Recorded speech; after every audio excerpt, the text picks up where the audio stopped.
Bonjour à tous, bienvenue dans ce nouveau numéro de cette année-là.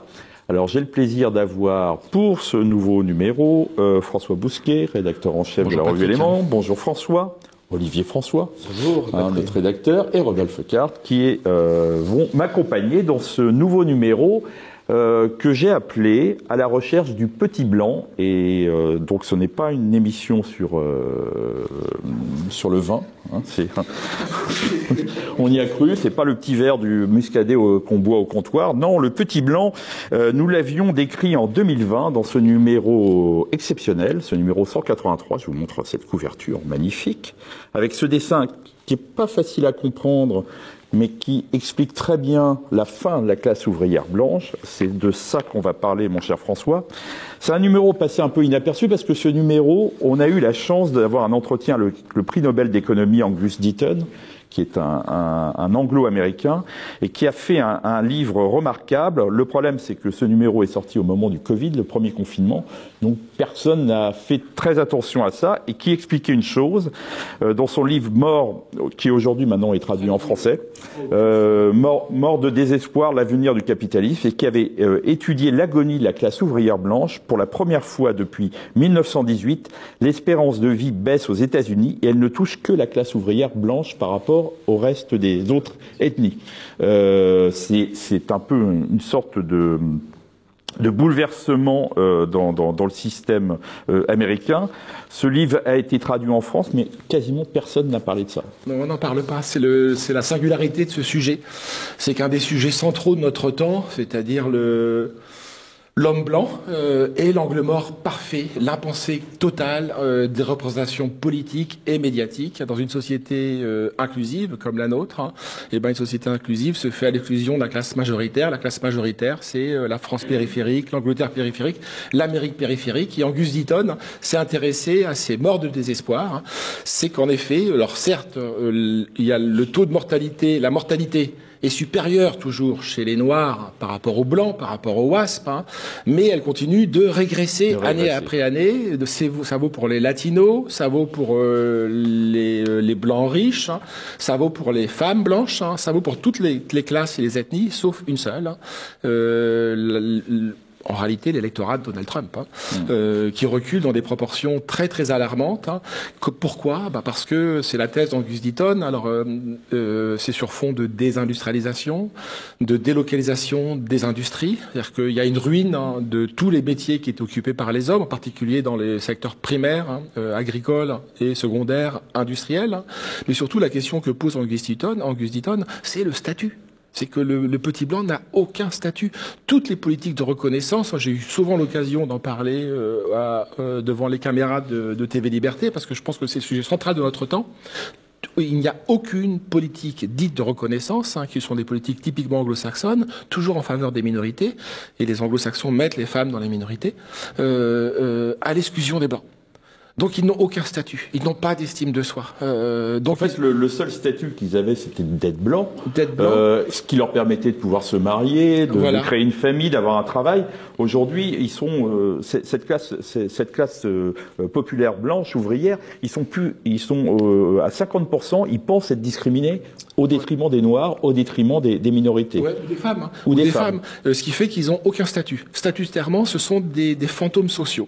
Alors qu'autrefois, les fantômes sociaux, c'était plutôt autant de la ségrégation, c'était les Noirs, hommes invisibles pour qui chantent-tu. Aujourd'hui, l'homme invisible, c'est ce blanc. Ce que pointe Angus Deaton, c'est que tout est stratégie dans la vie. Même si on se marie par amour, quand même des stratégies conjugales, on a tendance à épouser des gens qui sont plus cultivés, plus riches, en particulier les femmes. Or, il y a un déclassement scolaire de cette classe ouvrière considérable. Donc sur le marché, le marché de l'amour, le marché sentimental, ils n'ont aucune valeur ajoutée. Ils n'ont pas de statut, pas de symbole. Donc ils se réfugient dans quoi, nous dit Deaton, dans l'alcoolisme, ce qui est un énorme problème, mais aussi aux États-Unis, plus encore, dans la fameuse crise des opiacés. C'est 500 000 morts en 20 ans, c'est colossal. Ouais, la cause de mortalité, il explique, c'est le suicide, l'alcoolisme et l'overdose de médicaments. L'overdose, c'est ce que Deaton dit, c'est encore de nouveau Guillaume Travers, qui modèle l'entretien avec le prix Nobel, c'est qu'aux États-Unis, il y a un tiers, vous vous rendez compte, un tiers de la population qui consomme des opiacés, c'est-à-dire de l'opium. En fait, les gens prennent de l'opium légalement, parce que c'est l'industrie pharmaceutique qui, à travers des opérations de lobbying colossales, dont McKinsey, un des grands agents qui a permis d'imposer, de libéraliser la consommation d'opiacés, c'est McKinsey, qui a fait un lobbying auprès du corps des soignants américains. Vous avez donc 100 millions d'Américains qui consomment, c'est-à-dire qu'il y a une très très grande dépendance. C'est une dépendance à l'opium. Ce qui fait que August Deaton dit, pendant que l'armée américaine est en train de bombarder les Afghans. Les Afghans. Parce qu'il faisait la culture de l'opium, ils étaient en train d'en consommer dans tout le pays. Voilà. Sauf que c'est du pavot synthétique, qui est imposé par tous les grands labos, c'est Big Pharma, qui après nous imposera les campagnes de vaccination.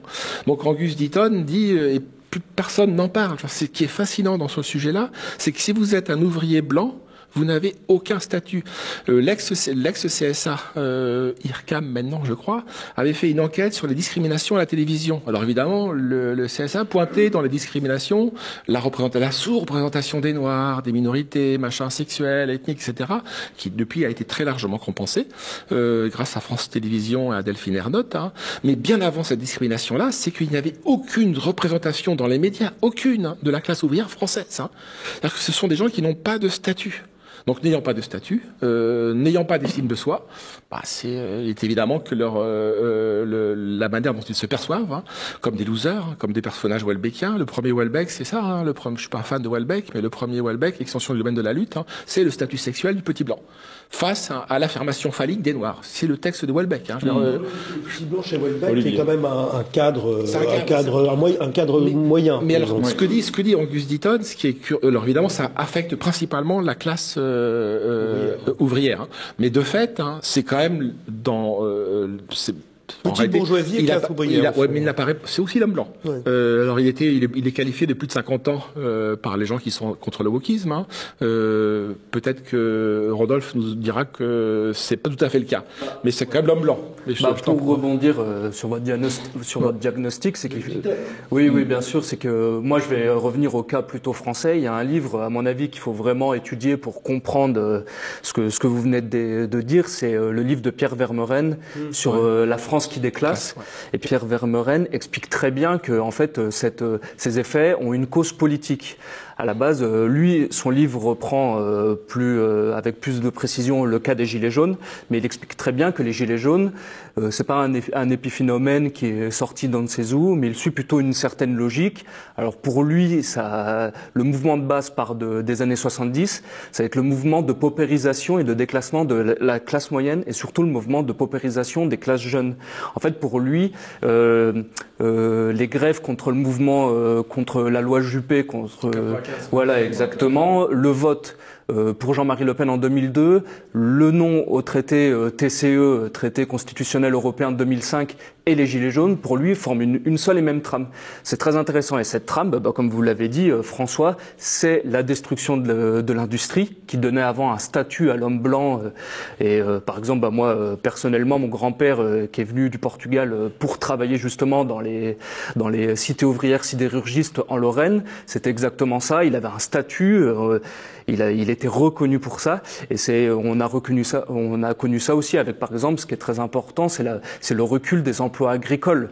On a eu une destruction absolument catastrophique et qui s'est accompagnée avec une normalisation aussi du chômage. Pierre Vermeuren, il sort cette statistique qui est complètement hallucinante. En 1975, on a 1 demi-million de chômeurs. En 2018, 6,5 millions.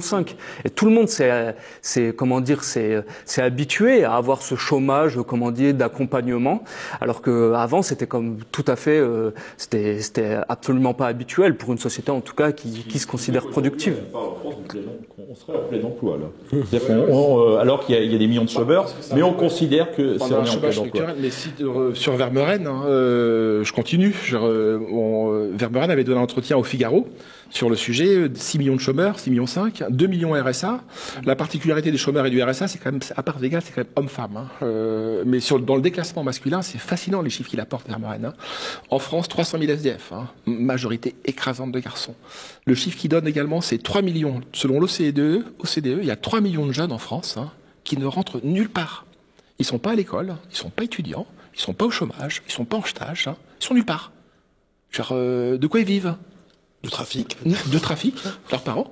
Autre chiffre de Vermeuren, 1 500 000 de consommateurs réguliers de cannabis. Majorité écrasante de garçons. En fait, attendez, oui. Le cannabis qui est fascinant, moi je découvre ça à l'armée. Je suis un fumeur léger, de loin en loin. À l'armée, je vois des éponges. À l'époque de la conscription, je vois des mecs, ce sont des éponges, au ralenti, parce qu'ils se prennent 6 à 7 joints, que des garçons. Chiffre avancé par Jean-Paul Brigelli, 150 000 jeunes sortent du système scolaire chaque année. Majorité écrasante de garçons. On n'en parle jamais. Ce qui est fascinant aussi, ce que pointe Vermeuren, c'est qu'on s'étonne que les filles trustent toutes les études supérieures. C'est normal, ça. Dans des proportions, désormais, un déséquilibre massif. En revanche, on s'étonne, en étant surpris et presque indigné, c'est une discrimination, qu'il y a encore une majorité de garçons dans les études d'ingénieurs. Mais c'est une anomalie qui est appelée à corriger dans les années qui viennent. Donc, fondamentalement, nous, garçons, n'existons pas. Moi, je peux exister en tant que garçon si je suis riche, beau. Il apparaît à beaucoup de gens que c'est pas tout à fait le cas. Donc non, je n'ai pas de statut. Donc je n'ai pas de statut d'ailleurs. On revient à le problème, c'est qu'en France, ce genre d'études qu'a fait Angus Deaton est impossible parce que lui, il peut voir la différence qu'il y a entre les blancs, les noirs, etc. Chose qui n'est pas possible en France.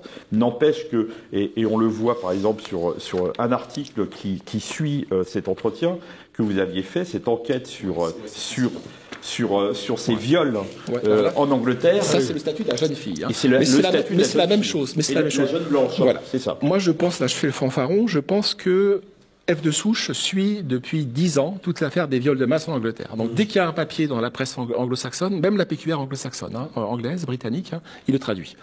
Mais on n'a pas de vision d'ensemble. Donc, avec un ami, on s'est amusé à compiler tous les papiers sur F de Souche, tous, pendant 10 ans. Donc, essayer de dégager des statistiques, parce on sait pas s'il y a eu 1000 viols, 10 000, 50 000. On n'a aucune. Il y a des grands procès dans certaines villes qui sont des grandes. C'est pas des sous-préfectures. C'est des villes d'1 million d'habitants. Le Birmingham, etc. Où il y a 1000 filles violées. Or, ces filles-là ont une particularité, une seule, enfin 2. Elles sont blanches, mais ça, c'est pas un problème blanc, en réalité. Quand vous êtes MeToo, une comédienne riche de Hollywood, c'est pas un problème. Vous faites un procès à Weinstein ou à DSK.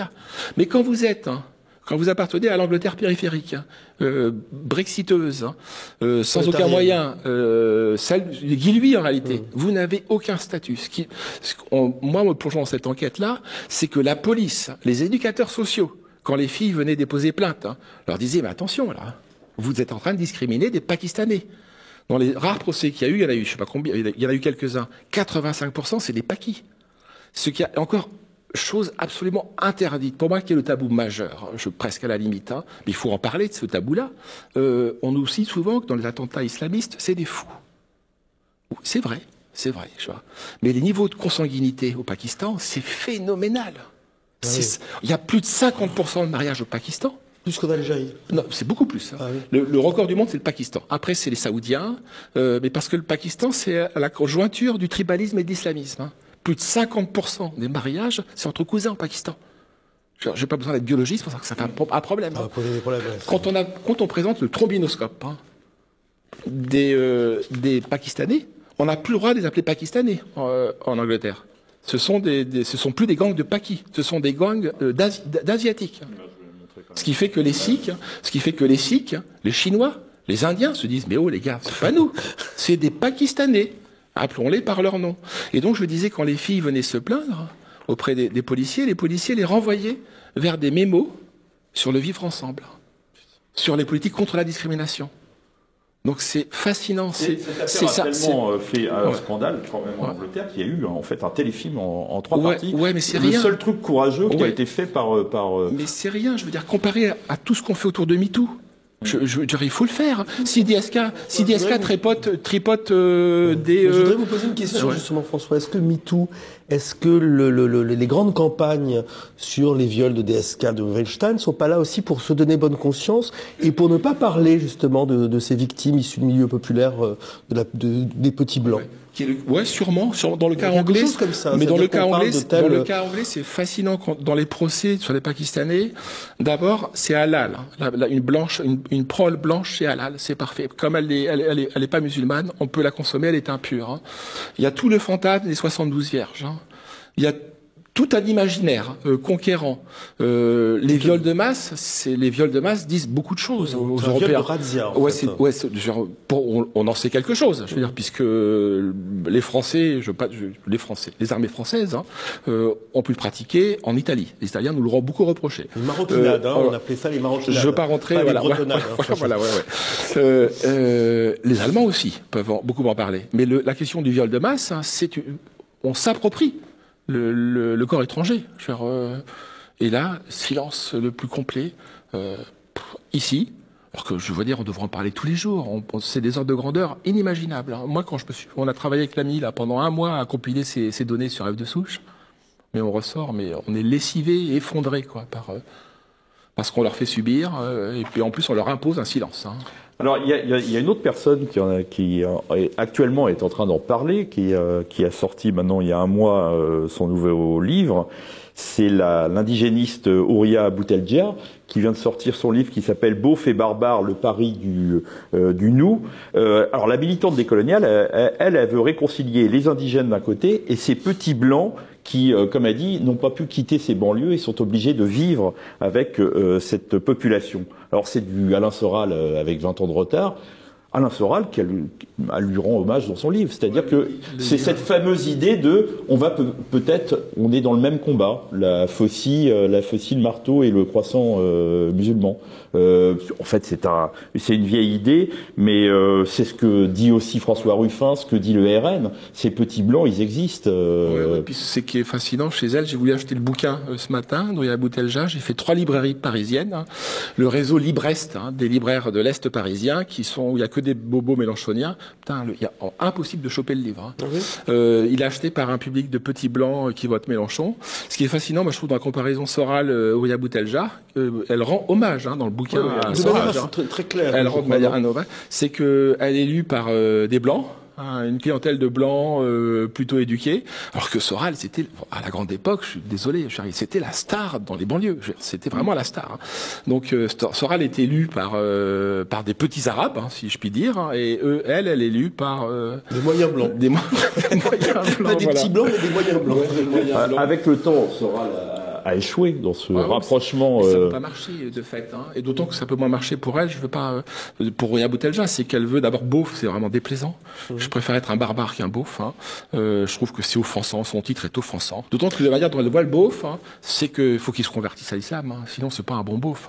Oui, parce qu'au bout du compte, peut-être que ce qui la sépare un petit peu de Soral, c'est que Soral, son idée, c'était de faire une sorte d'union entre guillemets entre les Arabes de banlieue et les petits blancs, en gros, ceux qui votent Front National et ceux qui vont à la mosquée, mais pour un petit peu porter vers le patriotisme ceux qui vont à la mosquée, alors que j'ai l'impression que c'est l'inverse. Ça, c'est l'inverse, ouais. Mais ça échoue complètement. Donc la comparaison s'arrête un peu là. Elle échoue complètement, mais c'est pas la ligne Soral, parce que c'est la ligne Le Pen. Rappelez-vous, c'est 2007, et Sarkozy fait une razzia sur l'électorat lepéniste. Le Pen, Jean-Marie perd 2 tiers. À l'époque, je m'occupais du choc du mois, j'avais fait une enquête sur l'électorat arabo-maghrébin de Jean-Marie Le Pen, et il apparaît que cet électorat était de 5%.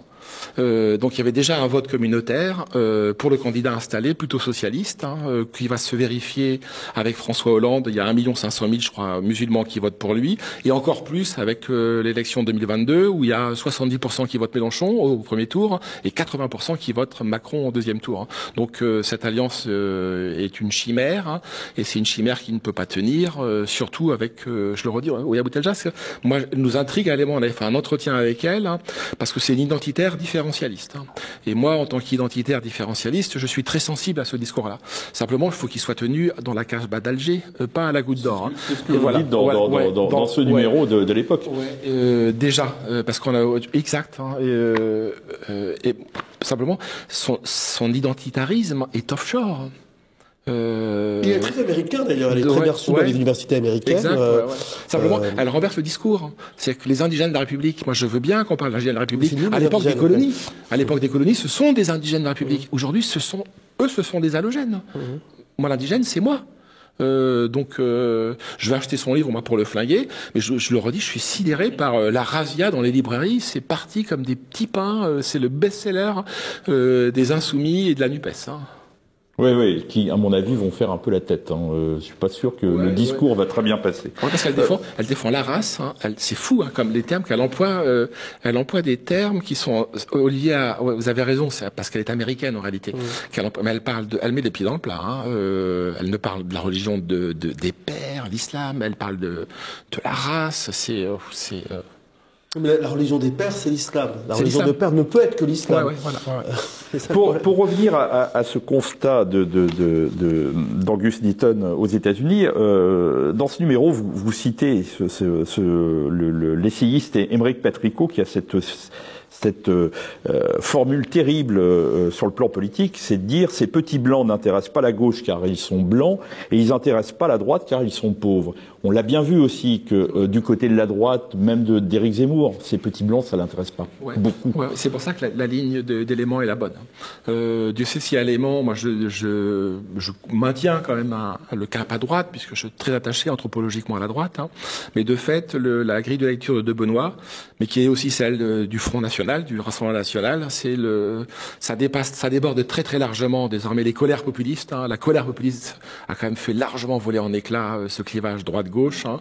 On en parle souvent dans Éléments. Rodolphe fait pas mal de papiers sur le sujet.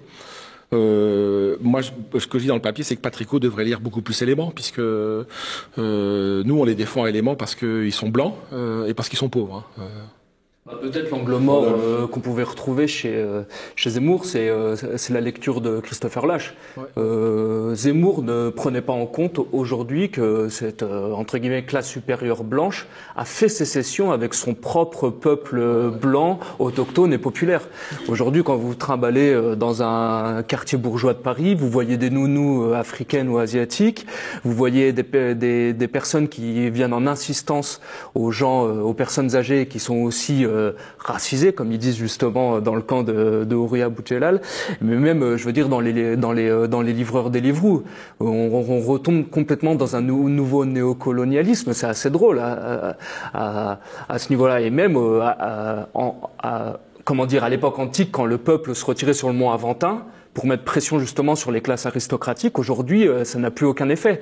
La classe bourgeoise dit très bien, vous pouvez vous retirer dans la zone périphérique, on s'en fiche. Nous, on a notre propre entre guillemets prolétariat, cette main d'œuvre immigrée, et on peut complètement se désolidariser avec vous.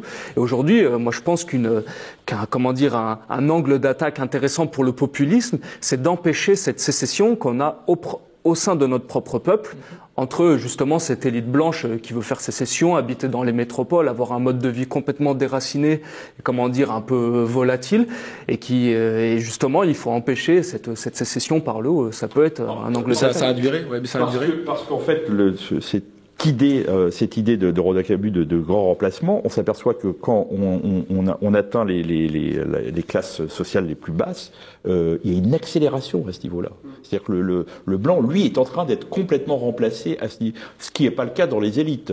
Quoi qu'on en pense, pas encore, mais elle reste encore très blanche. Non, elle se protège. Hein, c'est que travaillant aussi sur l'IA, l'intelligence artificielle, je veux dire, demain, elle est susceptible de remplacer pas seulement un joueur d'échecs de gabarit mondial, mais peut-être plus. Hein. Jusqu'à présent, elle remplaçait des caissières. Enfin, c'était pas grave de remplacer les caissières. Hein.